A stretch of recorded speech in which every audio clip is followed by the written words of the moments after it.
નમસ્કાર વિદ્યાર્થી મિત્રો, પ્રકરણ 12 ના લેક્ચર નંબર 4 ની અંદર આજે આપણે વાત કરીશું કાર્બોનિલ સમૂહનું બંધારણ વિશે. જે આપણે અહીંયા આલ્ડીહાઇડ, કીટોન, કાર્બોક્સિલિક એસિડ જે સંયોજનો લેવાના છે તો બધાની અંદર કાર્બોનિલ સમૂહ આવેલો હશે. તો અહીંયા આપણે હાલ ચર્ચા કરીશું કાર્બોનિલ સમૂહનું જે બંધારણ હતું. આ કાર્બોનિલ સમૂહના બંધારણ વિશેની અહીંયા ચર્ચા કરીશું. સામાન્ય રીતે આપણે કાર્બોનિલ સમૂહ લખતા હોઈશું તો કાર્બોનિલ સમૂહને આપણે આ રીતે દર્શાવીએ છીએ C ડબલ બોન્ડ O. એટલે કે કાર્બોનિલ સમૂહ, પહેલા તો કાર્બોનિલ સમૂહ કોને કહેવાશે એક વખત ફરીથી યાદ કરી દઈએ કે જ્યારે કાર્બન અને ઓક્સિજન વચ્ચે દ્વિબંધ જોવા મળતો હતો તો એવા સમૂહને આપણે કહેતા હતા કાર્બોનિલ સમૂહ. કાર્બોનિલ સમૂહમાં આવેલો જે કાર્બન હશે, આ કાર્બોનિલ સમૂહમાં આવેલો જે કાર્બન હતો એ કાર્બન ધરાવતો હતો sp2 સંકરણ. આપણે જાણીએ છીએ કે કાર્બનની અંદર આપણે વાત કરીએ તો કાર્બનની બાહ્યતમ કક્ષામાં 4 ઇલેક્ટ્રોન હોય છે અને 4 ઇલેક્ટ્રોન જે કહીએ આપણે मतलब कि જે સહસંયોજક બંધ સંકરણમાં કે એમાં ભાગ લેતા હશે એવા 4 ઇલેક્ટ્રોન રહેતા હતા. કઈ રીતે ફરીથી એકવાર યાદ કરીએ જૂનું. કાર્બન એટલે 1s2, અહીંયા હશે 2s2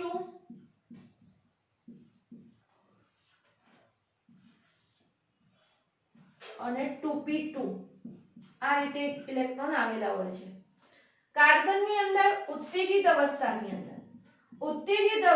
અંદર 2s માંથી એક ઇલેક્ટ્રોન જે હતો એ 2s માંથી એક ઇલેક્ટ્રોન હશે 2p કક્ષકમાં જશે અને આ રીતે એની અંદર 4 અયુગ્મિત ઇલેક્ટ્રોન કાર્બનની અંદર આપણને જોવા મળતા હતા.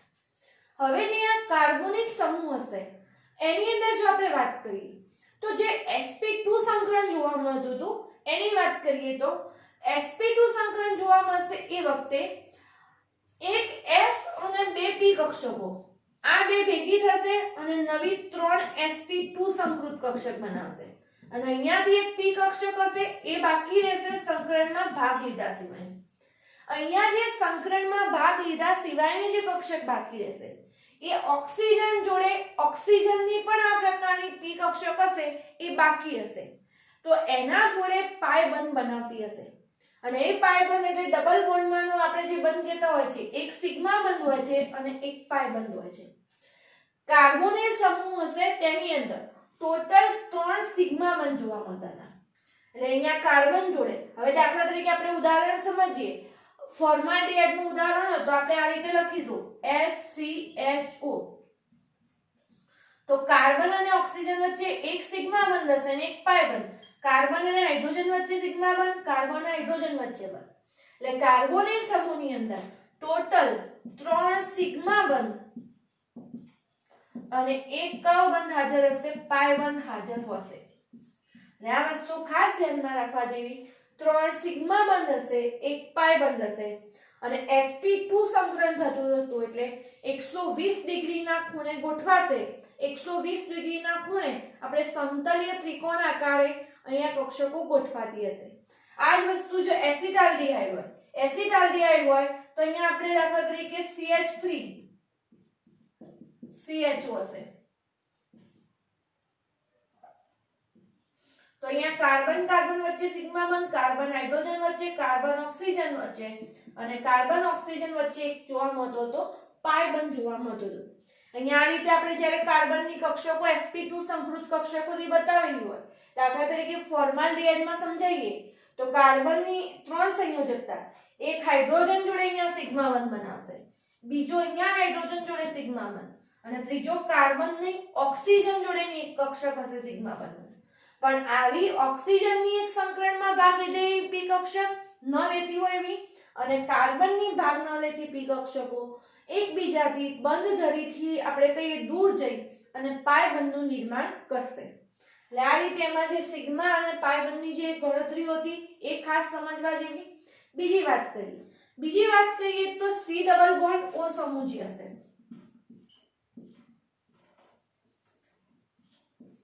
તો અહીંયા બીજી ખાસ ધ્યાનમાં રાખવા જેવી વસ્તુ કે જે કાર્બોનિલ સમૂહ આવેલો છે એની અંદર કાર્બન અને ઓક્સિજન બે અલગ અલગ પરમાણુ હતા.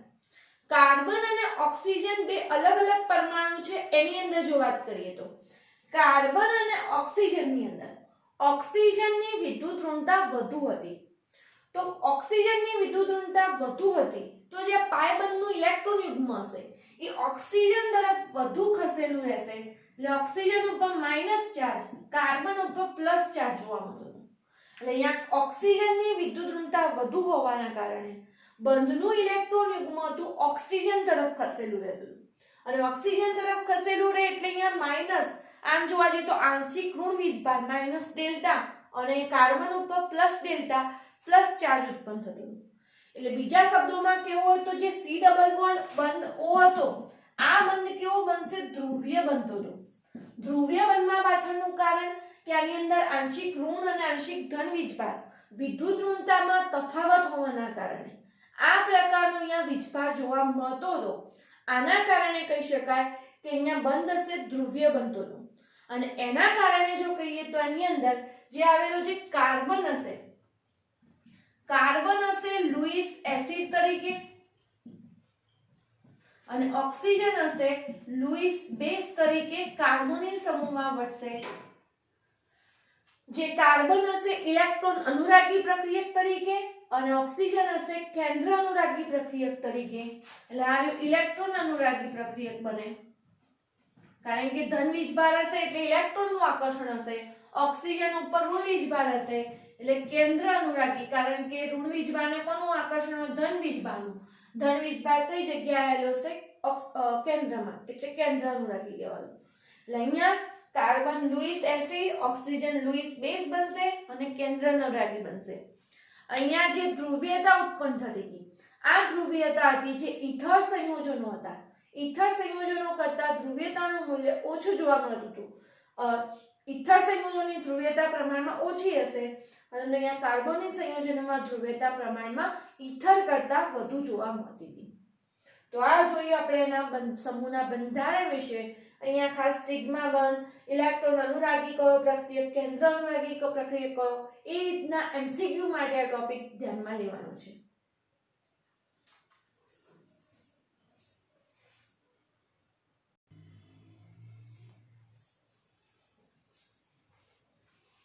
હવે જોઈશું તેના પછીનો બીજો મુદ્દો, આલ્ડીહાઇડ અને કીટોન સંયોજનોની બનાવટ.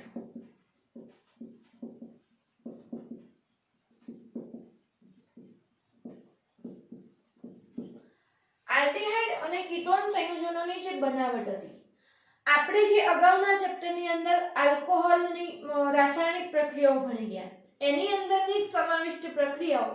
તો એની અંદરથી જે આપણે પ્રક્રિયા કહીએ આલ્કોહોલના ઓક્સિડેશન દ્વારા, આલ્કોહોલના ઓક્સિડેશન દ્વારા. હવે વિદ્યાર્થી મિત્રો ખાસ ધ્યાનમાં રાખવા જેવી વસ્તુ, આગળના ચેપ્ટરમાં જે આ પ્રક્રિયા આવે છે આલ્કોહોલના ઓક્સિડેશનની, ત્યાં એ પ્રક્રિયા આલ્કોહોલનું ઓક્સિડેશન સમજાવવા માટે આવે છે. આલ્કોહોલની રાસાયણિક પ્રક્રિયાઓના ભાગરૂપે આવશે. અને અહીંયા જે પ્રક્રિયા આવશે એ આલ્ડીહાઇડની બનાવટના સંદર્ભે આવશે. એટલે તમારે ક્યારે કઈ પ્રક્રિયા લખવી, અહીંયા પ્રશ્ન કયા પ્રકારનો પૂછાયો છે તેના આધારે અહીંયા ખાસ નક્કી થતું હશે. એટલે એ વાતનું ખાસ અહીંયા ધ્યાનમાં રાખવાનું, પ્રક્રિયાઓ એકબીજાની અંદર મિક્સ ના થઈ જાય. કેમ કે તમે ત્યાં આલ્કોહોલની રાસાયણિક પ્રક્રિયાનું ઓક્સિડેશનના સંદર્ભમાં સમજાવો છો, અહીંયા આલ્ડીહાઇડ અને કીટોન જે હતું એની બનાવટના સંદર્ભમાં પ્રશ્નો લેવાનો રહેશે. તો હવે અહીંયા જોઈએ પ્રાથમિક આલ્કોહોલનું જે ઓક્સિડેશન હતું, તો પ્રાથમિક આલ્કોહોલના ઓક્સિડેશન દ્વારા આપણને આલ્ડીહાઇડ બનતો હતો. અને જે દ્વિતીયક આલ્કોહોલ હતું, દ્વિતીયક આલ્કોહોલના ઓક્સિડેશન દ્વારા આપણને કીટોન સંયોજન મળે છે. તો પ્રાથમિક આલ્કોહોલનું સૂત્ર લખીએ આપણે RCH2OH. CRO થી ક્રોમિક એનહાઇડ્રાઇડની હાજરીમાં ઓક્સિડેશન કરતા હતા.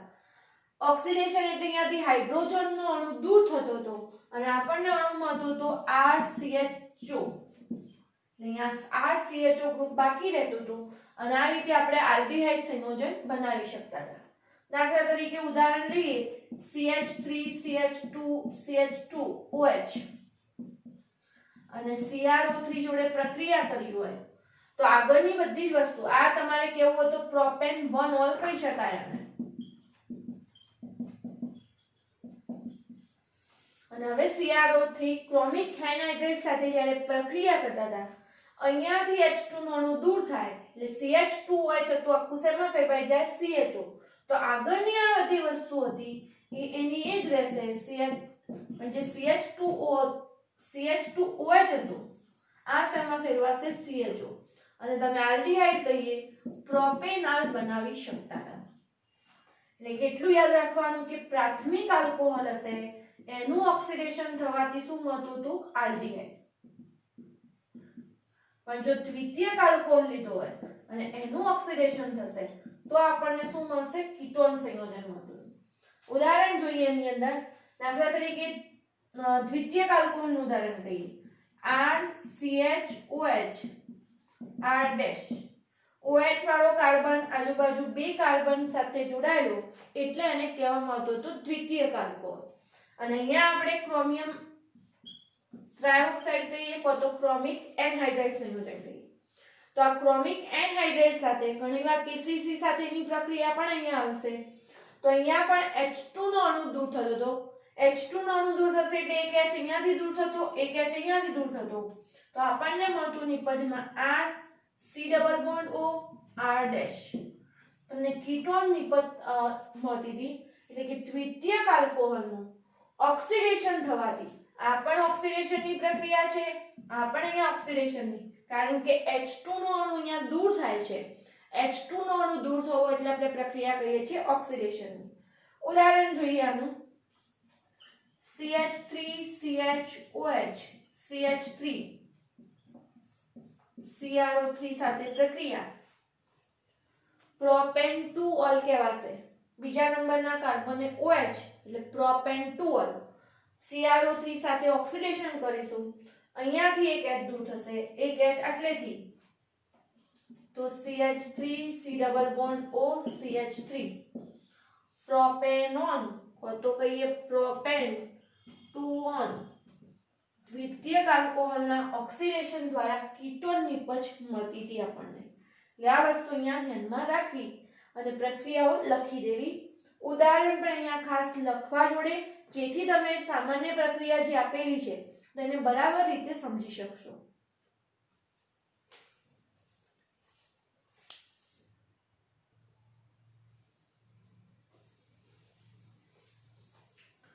બીજી પદ્ધતિ આવશે આલ્ડીહાઇડ અને કીટોન સંયોજનોની બનાવટ માટે આલ્કોહોલ સંયોજનોના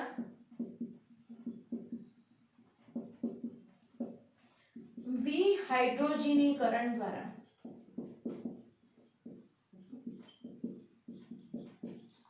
આલ્કોહોલ સંયોજનોના વિહાઇડ્રોજનીકરણ દ્વારા અર્થાત કે આલ્કોહોલની અંદરથી હાઇડ્રોજન દૂર કરી અને જે નિપજ બનતી હતી આલ્ડીહાઇડ અને કીટોન તેની વાત કરી છે. આલ્કોહોલ સંયોજનોના વિહાઇડ્રોજનીકરણ દ્વારાની જે પ્રક્રિયા છે મોટા ભાગે આ પ્રક્રિયા કોના માટે વપરાશે જે બાષ્પશીલ આલ્કોહોલ સંયોજનો છે. આ બાષ્પશીલ આલ્કોહોલ સંયોજનો માટે આ પ્રક્રિયા નો ઉપયોગ થઈ અને એની મદદથી આલ્ડીહાઇડ અને કીટોન બનાવતા હતા. આની અંદર શું કરવામાં આવે છે તો જે બાષ્પશીલ આલ્કોહોલ સંયોજનો છે એને ભારે ધાતુઓ કોપર Ag આવી જે ધાતુઓ હતી એના ઉપરથી 573 કેલ્વિન જેટલા ઊંચા તાપમાને ભારે ધાતુઓ ઉપરથી આવા બાષ્પશીલ આલ્કોહોલને પસાર કરવામાં આવે છે ત્યારે તેમાંથી હાઇડ્રોજનનો અણુ દૂર થાય છે અને અનુક્રમે આપણે કહી શકીએ કે પ્રાથમિક આલ્કોહોલ જો આવી રીતે પસાર કર્યો હોય ભારે ધાતુ ઉપરથી તો આલ્ડીહાઇડ સંયોજનો મળે અને જો આપણે દ્વિતીયક આલ્કોહોલને આ રીતે ધાતુ ઉપરથી પસાર કરશો તો કીટોન સંયોજનો મળશે. આ પ્રક્રિયા પણ આગળ આપણે પ્રકરણ 11 ની અંદર એનો અભ્યાસ કરીને જ આવીએ છીએ. તો આની અંદર જોઈએ તો જે ભારે ધાતુઓ ખાસ ઉપયોગ કરવામાં આવતો કોપર, એજી, આના જેવી જે ધાતુ હશે એના ઉપરથી પસાર કરી અને હાઇડ્રોજનનો અણુ દૂર કરતા હતા. હાઇડ્રોજનનો અણુ અહીંયા દૂર થતો હતો એટલે પ્રક્રિયાને કહેવામાં આવતી હતી વિહાઇડ્રોજનીકરણની પ્રક્રિયા. RCH2OH પ્રાથમિક આલ્કોહોલ લીધેલો છે આપણે. આ પ્રાથમિક આલ્કોહોલને કોપર ધાતુ ઉપરથી 573 કેલ્વિન તાપમાને પસાર કરશો. આ H2 નો અણુ અંદરથી દૂર થશે. વિહાઇડ્રોજનીકરણ એટલે કે હાઇડ્રોજનનો અણુ દૂર થવો. તો એમાંથી આપણને મળી શકતું હતું RCHO આલ્ડીહાઇડ નિપજમાંથી. ઉદાહરણ જોઈએ તો દાખલા તરીકે CH3CH2OH છે અને કોપર 573 કેલ્વિન તાપમાને પસાર કરીએ તો H2 દૂર થાય તો CH3CHO આ રીતે આપણને મળશે. બીજા નંબરે આવશે દ્વિતીયક આલ્કોહોલ. દ્વિતીયક આલ્કોહોલનું ઉદાહરણ લઈએ તો આગળ જોઈ ગયા એ પ્રમાણે છે RCHOH R' અહીંયા કોઈ પણ આલ્કાઇલ ગ્રુપ જોડાયેલા હશે. કોપર ધાતુ ઉપરથી 573 કેલ્વિન તાપમાને પસાર કરીશું. અહીંયાથી હાઇડ્રોજન દૂર થશે એટલેથી હાઇડ્રોજન દૂર થશે. R C double bond O R dash અહીંયા આપણને નિપજ તરીકે શું પ્રાપ્ત થતું હતું? કીટોન. ઉદાહરણ તરીકે જોઈએ તો દાખલા તરીકે આપણે પ્રોપેન 2 લીધેલું હોય CH3CHOH CH3. કોપર ધાતુ ઉપર 573 કેલ્વિન જેટલા ટેમ્પરેચરે પસાર કરીએ છીએ. હાઇડ્રોજન દૂર થશે. C double bond O CH3 propane 2 કહી શકીએ. કીટોન બંને આપણને નિપજ તરીકે મળતું હતું. અહીંયા આપણે જોઈ આલ્ડીહાઇડ અને કીટોનની બનાવટની બે પદ્ધતિઓ. એક પદ્ધતિ આલ્કોહોલના ઓક્સિડેશન દ્વારા જે આપણે અગાઉના ચેપ્ટરમાં પણ જોઈને આવ્યા છીએ. બીજી જોઈ આપણે આલ્કોહોલ સંયોજનના વિહાઇડ્રોજન. પાઠ્યપુસ્તકમાં તમને આ પ્રક્રિયા ના આપતા ફક્ત કહી દીધેલું છે કે આગળના પ્રકરણ પ્રમાણે, પરંતુ આપણે એ જગ્યાએ પણ આ બધી પ્રક્રિયાઓ લખવાની રહેશે, તૈયાર કરવાની રહેશે.